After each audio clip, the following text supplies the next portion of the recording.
Bonjour TikTok, eh bien je vais vous montrer comment j'ai réussi à mettre l'électricité en 230 volts comme à la maison dans mon fourgon. Alors je vous explique un petit peu ce que j'ai installé. Alors on va commencer par là-haut. Alors j'ai rien pour... c'est au-dessus de moi, je ne sais pas ce que je filme. Et voilà, vous avez aperçu un panneau solaire de 200 watts. Ce panneau solaire est directement branché à ce que je vais vous montrer là. Alors ça s'appelle un régulateur. Vous voyez, ma batterie est à 13 volts 2, c'est une batterie 12 volts. Donc vous voyez qu'elle est contente.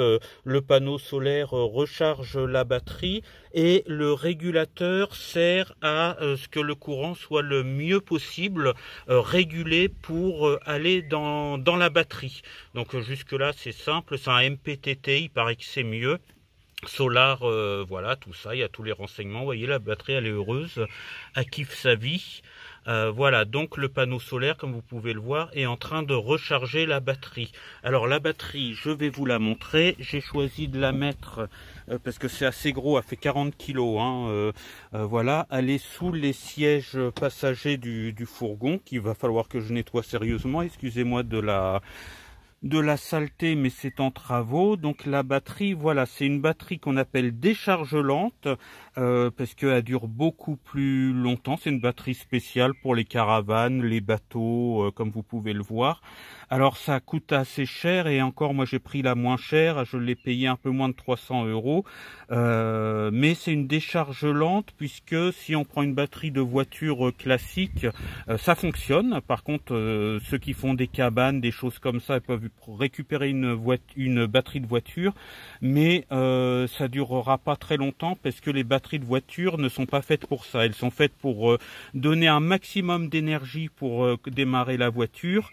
Donc c'est pas la batterie du fourgon qui sert à mon 220 volts, c'est ce qu'on appelle une batterie à décharge lente. Alors il en existe plusieurs sortes. Celle-ci, c'est une au plomb, ça fait partie des moins chères, parce que sinon mon banquier va pas être très content, mais ça coûte quand même un certain prix. Mais pour ceux qui font des petits trucs ou qui voilà, qui veulent juste charger leur téléphone, avoir une petite prise de 220, qui vont pas vraiment utiliser des gros appareils, ça fonctionne quand même avec une batterie de voiture de récupération.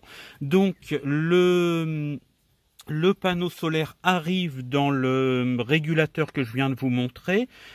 Lui-même arrive dans la batterie, hein, vous voyez, j'ai fait le branchement, il sera amélioré, il faut que je mette des embouts spéciaux là, notamment. Voilà, vous avez le plus et le moins, c'est extrêmement simple.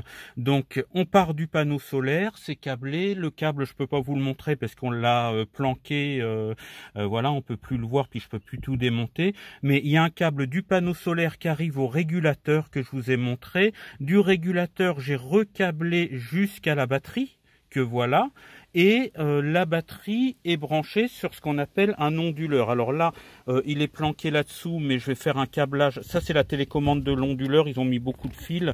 Voilà, ça s'appelle un onduleur.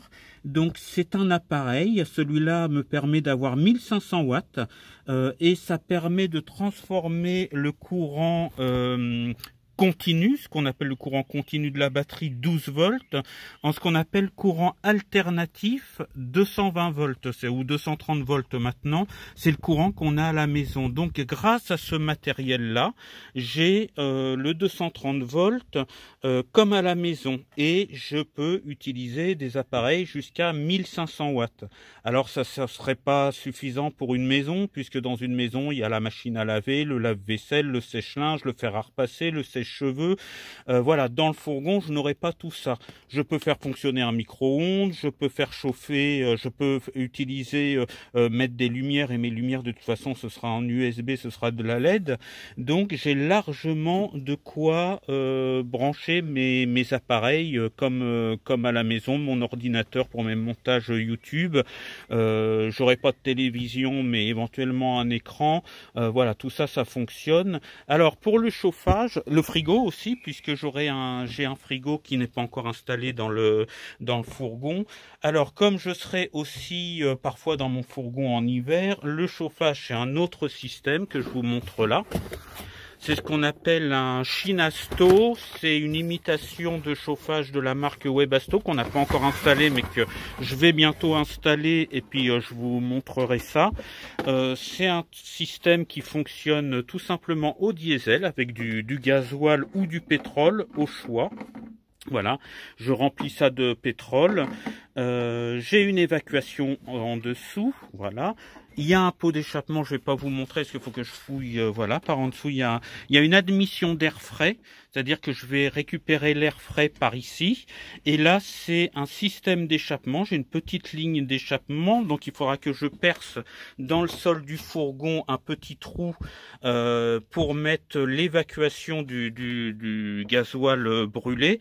Et ça souffle de l'air chaud. Alors c'est très économique parce que 1 litre de gasoil me permet de tenir, je crois que c'est 5 litres, je peux tenir plusieurs jours avec 5 litres en chauffant à 20 degrés.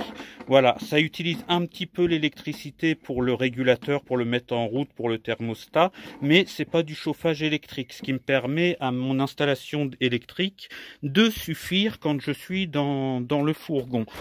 Et alors, qu'est-ce que je peux vous montrer? J'ai là la commande. Là, je peux éteindre le 220 volts. Vous voyez que ma batterie est presque pleine avec le soleil qui fait en ce moment.